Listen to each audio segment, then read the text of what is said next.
के लिए हमें तैयार करते हैं।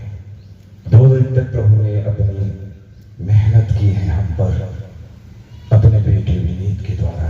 आइए हम उनके लिए प्रार्थना करें, उनके और उनकी टीम के लिए कि प्रभु परमेश्वर उन्हें अपने आत्मा की प्रकाशन और दिव्य ज्योति प्रदान करें, जिससे कि इस जगह पर प्रभु का कार्य और महानता प्रकट हो पाए।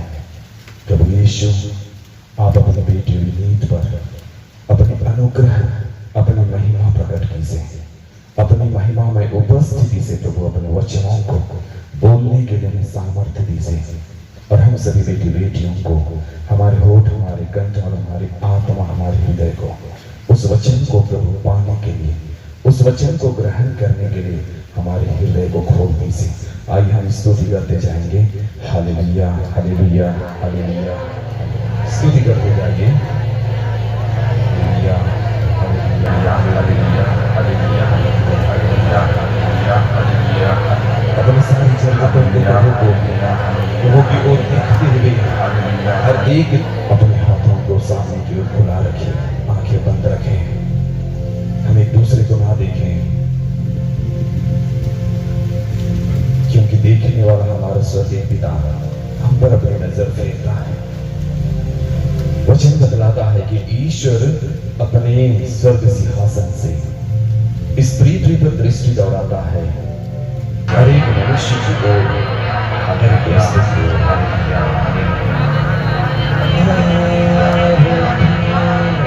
अपनी सारी जरूरतों तेरे दान दो, योग्य हमको बना तेरी सेवा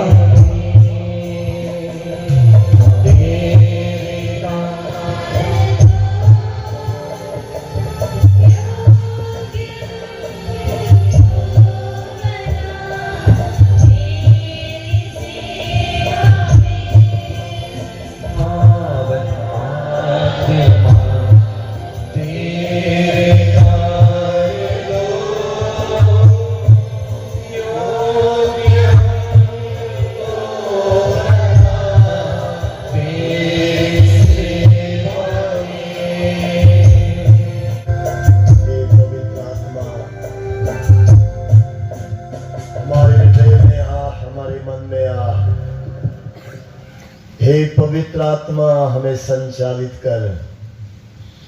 सृष्टि के शुरुआत में जिस प्रकार तू पानी पर मंडरा रहा था, इस जगह पर मंडराते रह।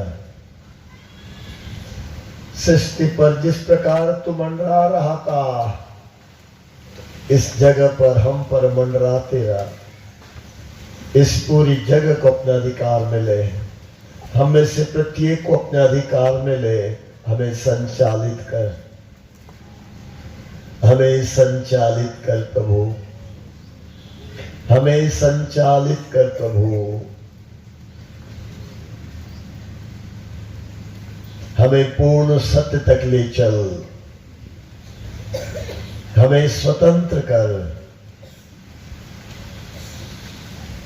पिता और पुत्र और पवित्र आत्मा की महिमा हो, जैसा कि वो आदि में थी, अब है और अनंत काल तक सदा रहेगी। आमीन। बैठ जाएंगे।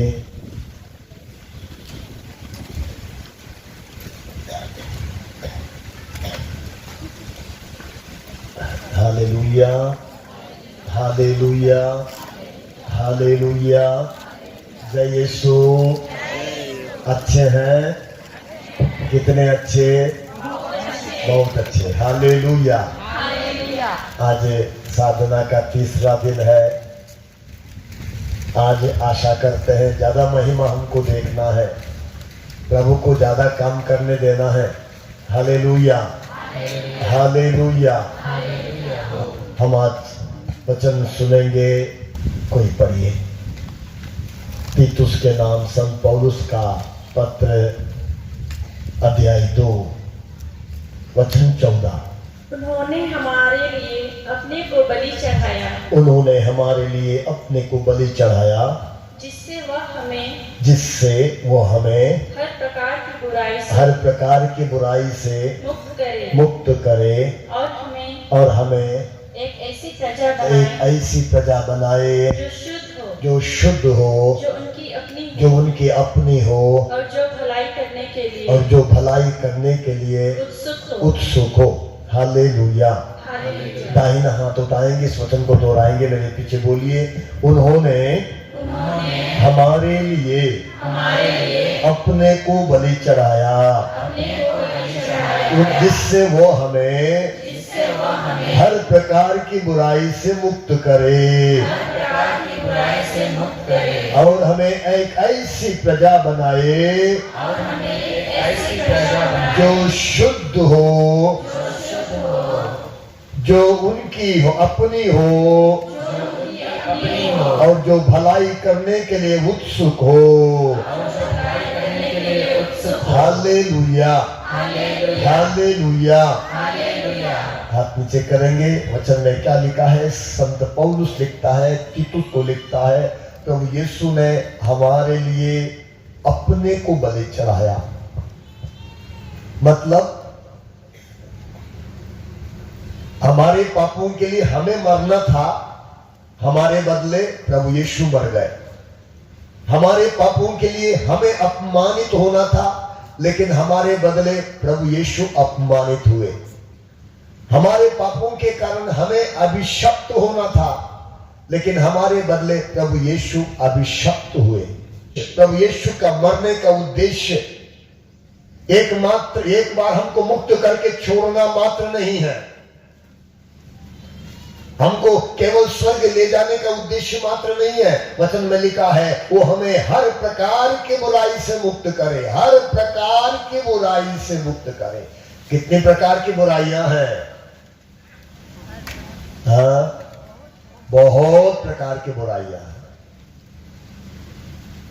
बहुत चीजें अच्छी हैं, लेकिन अच्छी चीज गलत इस्तेमाल भी हो सकता है। जैसे मोबाइल अच्छा है ना? अच्छा है बुरा है? मोबाइल बहुत अच्छा है, लेकिन इसी मोबाइल को हम बुराई के लिए भी इस्तेमाल कर सकते हैं। इसी मोबाइल से कहीं गंदगी हमारे जीवन में आ सकती है। हरी अच्छा है बुरा? हाँ? हाँ? कौन बोला? अच्छा है, बुरा थोड़ी है। लेकिन उसको हमने बुरा बना दिया है, उसको हमने बुरा बना दिया है। सुबह से शाम तक उसी को पीते रहो और है ना, कौन बदनाम है? हरिया बदनाम है। Hallelujah, hallelujah, hallelujah. यहाँ यदि कभी क्या बोलते हैं, पेट थोड़ा खराब है तो थोड़ा साड़ी आप पिएंगे तो पेट ठीक होता है कि नहीं? होता है। इसका मतलब बुरा तो है नहीं है, लेकिन हमने क्या बना दिया? हमने उसको बुरा बना दिया। कई प्रकार की बुराइयां हैं, तो बुरा हर प्रकार की बुराई, हर प्रकार की बुराई, गाली देना, चोरी करना, गंदा जीवन जीना, नशे का जीवन जीना,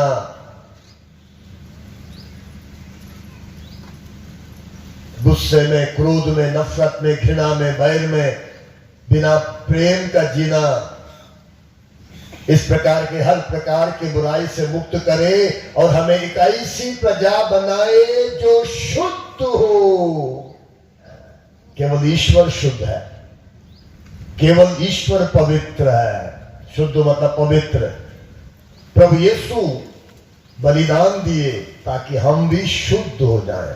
क्योंकि पुराने विधान में लेवी ग्रंथ अध्याय 19 में हम पढ़ते हैं, लेवी का ग्रंथ अध्याय 19 में हम पढ़ते हैं, प्रभु ने अपनी प्रजा से कहा था, वचन 2 में पढ़ेंगे, प्रभु ने कहा था अपनी प्रजा से, मैं पवित्र हूं इसलिए तुम भी पवित्र बनो। तुम अपने आप को पवित्र बनाए रखो, क्योंकि मैं प्रभु तुम्हारा ईश्वर पवित्र हूं। आसान है पवित्र बनना, बहुत कठिन है, बहुत कठिन है। नशे से छुटकारा कैसे मिलेगा? जी हाँ, मोबाइल की गंदी आदत से छुटकारा कैसे मिलेगा? वासना के बंधन से छुटकारा कैसे मिलेगा? जी हाँ, सुरती, गुड़का और अन्य गंदी चीजें खाने से कैसे छुटकारा मिलेगा? चोरी करने से, लड़ाई करने से छुटकारा कैसे मिलेगा? उस प्रभु से जिसने हमारे लिए बलिदान दिया है, उससे हमको जुड़ना पड़ेगा। इफिसियों के नाम संत पौलुस का पत्र अध्याय 1:4 को पढ़ेंगे। इफिसियों के नाम संत पौलुस का पत्र अध्याय 1:4, जिसको मिला पढ़िए। उसने संसार की सृष्टि से पहले, परमेश्वर के बारे में लिखा है, उसने संसार की सृष्टि से पहले मसीह में हमको चुना। मसीह में हमको चुना। परमेश्वर पिता परमेश्वर ने हमको कब चुना है? संसार की सृष्टि से पहले हमको चुना, जिससे हम मसीह से संयुक्त होकर, जिससे हम मसीह से संयुक्त होकर, यीशु मसीह से संयुक्त होकर, यीशु मसीह से जुड़कर उसकी दृष्टि में पवित्र, उसकी दृष्टि में पवित्र तथा निष्कलंक बने। मतलब हम पवित्र कैसे हो सकते हैं, शुद्ध कैसे हो सकते हैं? प्रभु यीशु ने एक बार हमारे लिए बलिदान दिया, हमें शुद्ध कर दिया, और उसके बाद हमको शुद्ध बने रहना है। कैसे संभव है? कैसे संभव है? वचन कहता है, उसने संसार की सृष्टि से पहले मसीह में हमको चुना, यीशु मसीह में हमको चुना, ताकि हम मसीह से संयुक्त होकर, मसीह में जुड़कर, यीशु मसीह के साथ एक होकर उसकी दृष्टि में पवित्र तथा निष्कलंक बने। मतलब पवित्र होने के लिए, निष्कलंक होने के लिए, शुद्ध होने के लिए एक ही रास्ता है। वो क्या रास्ता है? यीशु मसीह से संयुक्त होना, जुड़े रहना। मेरे अंदर क्या बोलते हैं, इतनी कमियां थी, फादर बनने के बाद भी मैं परेशान हो जाता था। मेरे अंदर वासना बहुत थी। मैं खुल के बोल रहा हूं अपने बारे में, मैं परेशान रहता था। फादर बनने के बाद इतना निराश हो गया था। मैं बहुत सारी साधनाओं में गया। बिलासपुर में एक फादर टॉमी है, 40 दिन वहां जाके साधना किया, लेकिन मैं कुछ भी परिवर्तन नहीं आया, कुछ भी परिवर्तन नहीं आया। मैं 1 महीने मैंने जाना, मेरे साथ क्या हो चुका था मुझे, मैं जानता था। मेरे साथ मेरे बचपन से बहुत बुरा हो गया था। लड़का हूं, आदमी हूं, लेकिन जो लड़कियों के साथ होता है उससे बुरा मेरे साथ हुआ है। मुझे ही शर्म आती है बोलने के लिए। मेरे अंदर वासना थी, मैं फादर बनकर अच्छा फादर बनना चाहता था, और उसके बाद अच्छा बनने के लिए हमेशा पाप स्वीकार के लिए चला जाता था फादर लोगों के पास। कभी कभी हर सप्ते पाप स्वीकार के लिए चला जाता था, और जितने बार पाप स्वीकार के लिए चला जाता था, मुझे फादर लोग और दोषी बनाते थे। अरे तू फादर है, तू प्रवचन देता है, तू मिस्सा चला, तो तुमको तो ऐसा नहीं होना चाहिए, तुमको ऐसा नहीं करना चाहिए था, ऐसा नहीं करना चाहिए। और मैं और अपने आप को दोषी ठहराता था, और अपने अंदर दुख में, ग्लानि में, गलती को पर गलती कर बैठता था।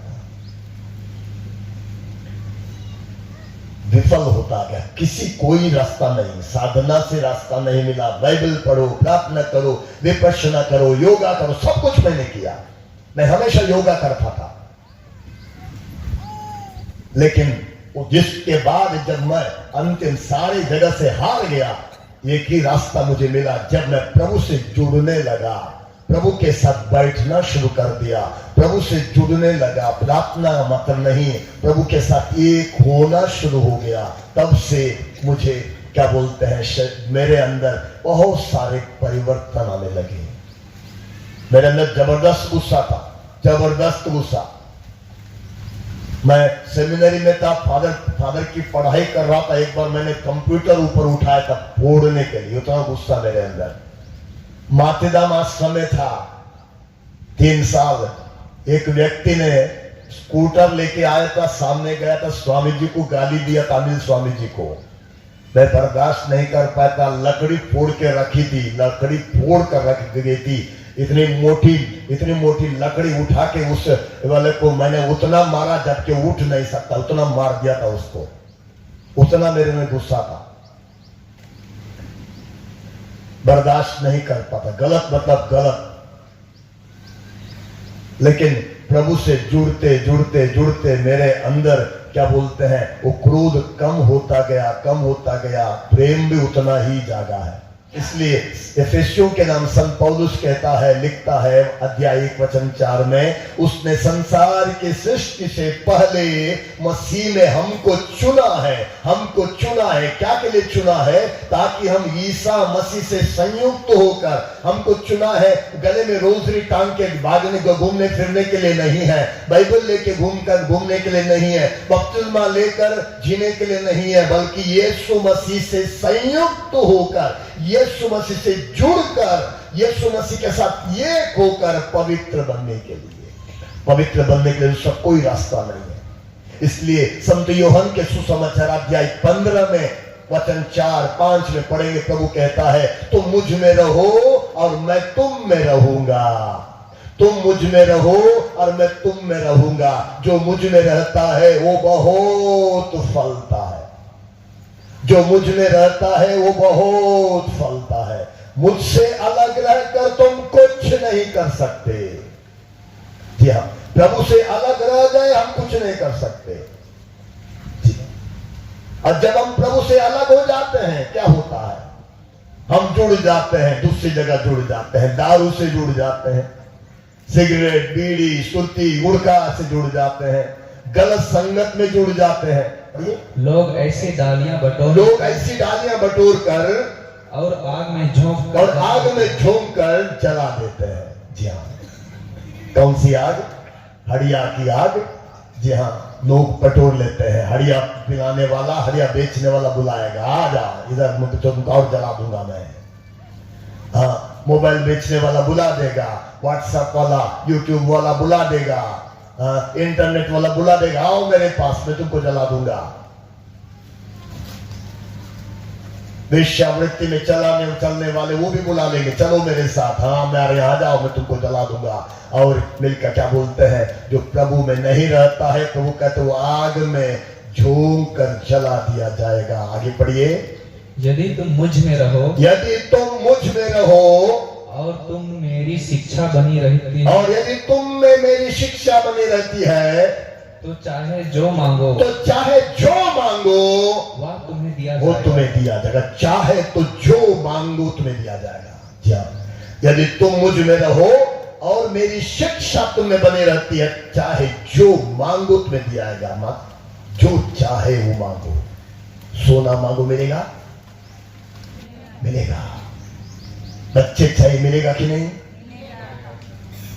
मैं आपको आज बता दूं, मेरे अंदर बहुत बड़ी इच्छा थी, मैं बहुत सारे बच्चों का पापा बनना चाहता था। और सबसे ज्यादा इच्छा, मुझे लड़कियां बहुत पसंद, लड़कियां मुझे बहुत सारी, मैंने सोचा था मैं शादी करूंगा तो कम से कम 12 लड़कियां मेरी होंगी। मैं मेरे बड़े भाई के शादी के 5 साल बाद घर गया हुआ था। मेरे छोटे 2 भाइयों की शादी हो गई थी, उनके 3 साल हो गए थे। 3 भाइयों की शादी हो गई थी मेरे, और मैं घर गया हुआ था छुट्टी पर। मैं घर जाता हूं, घर में कोई बच्चे नहीं है, और मैंने बड़ी भाभी से कहा, ऐसे ही मैं क्या बोलते हैं, मजाक में ही नहीं, मैंने, मेरा तकलीफ था, शादी होकर इतने साल हो गए, तुम लोग बच्चा पैदा नहीं कर सके। बड़ी भाभी को तकलीफ हो गया और अंदर कमरे में जाके रोना शुरू कर दी। मेरी बहन मेरे पास आई, तुम फादर बने हो, तुमको बोलना नहीं आता, ऐसे बोला जाता है। तो मैंने बोला, अरे शादी करके 5 साल हो गए, इन लोगों की शादी का 3 साल है, बच्चा क्यों नहीं है घर में? मैं तो अपने तो हो नहीं सकते, मैं तो अभी 3 साल के बाद छुट्टी पे आया हूं, यह सोच के आया कम से कम तुम लोग के बच्चों के साथ खेलूं। तो बाहर मुझे बताने लगी, उसको वो समस्या, ये समस्या है। अरे वो समस्या है तो मैं भी तुम्हारे घर का हूं, मुझे क्यों नहीं बताया? मैं बोला, आज के बाद मैं यहां से चला जाऊंगा जब तक तीनों के लड़कियां पैदा नहीं होंगे, मैं इस घर में दोबारा पैर नहीं रखूंगा बोलकर निकल गया। मैं 1 साल के बाद तीनों को लड़कियां हुई। 1 के महीने के बाद एक तीनों को लड़कियां, तुरंत बहन फोन करती है, तुमने जो कहा हो गया, तीनों को बेटियां हो गई, और तुम आ जाओ। मेरे पास टाइम ही नहीं था। इतना मेरे अंदर इतना था, और मैं क्या बोलते हैं, मेरे अंदर फादर बना तब भी मैं बच्चों को करीब रखता था, बच्चों के प्रति मेरे अंदर बहुत प्यार था। प्रभु ने मुझे एक कृपा दिया, आज मेरे पास क्या बोलते हैं खरबों बच्चे आते। मैं अपने से नाम देता हूं बच्चों जो कि गर्भपात किए हुए बच्चे, और क्या बोलते हैं जिन बच्चों को मारा गया। मेरे साथ जो लड़की थी, 2 लड़कियां थी ना, उसमें एक जो बाद में आई थी, बाद में जो खड़ी हो गई थी यहां पर, वो लड़की भी मेरे लिए प्रभु का गिफ्ट है, वरदान है। वो सपने में देखती है कोई लड़की परेशान है, कोई मरा हुआ, सपने में देखती है। कल का मैं बता दूं, कल की बात, कल नहीं परसों की रात उसने सपना देखा, एक जापान की लड़की का सपना देखा। उसका नाम भी उसको सपने में मिला, सपने उसको नाम भी मिला, लेकिन वो नाम वो सही से बोल नहीं पाई। कुछ ऐसा नाम है, नाम सही से बोल नहीं पाई, लेकिन जो सपने में उसको दिखाई दिया कि उसके साथ 40 दिन से अधिक रेप हुआ था, और उसके सब बहुत गलत हुआ, उसको मार डाला गया, सब उसने सपने में देखा। और वो मुझसे बोली, कल ऐसा मुझे एक सपना मैंने देखा। तो मैंने तुरंत मोबाइल लिया, मोबाइल में लेके मैंने उसका जापान की कोई लड़की जिसके साथ 40 दिन से अधिक रेप हुआ था, मैंने बोला तुरंत एक लड़की का क्या बोलते हैं मिल गया, जुमको नाम की लड़की का, तुरंत आओ। मैं कहानी देखने लगा, उसके साथ उसको पढ़ना शुरू कर दिया। रात का समय हम लोग बैठे, तीनों बैठे थे, और मैं पढ़ा। तब तक तुरंत उसकी आत्मा जापान से आ गई। 71 में पैदा हो गई थी, 88 में मर गई। देखिए कितने साल हुए, 88 में मर गई, 88 में मरी थी, और उसकी आत्मा परेशान थी।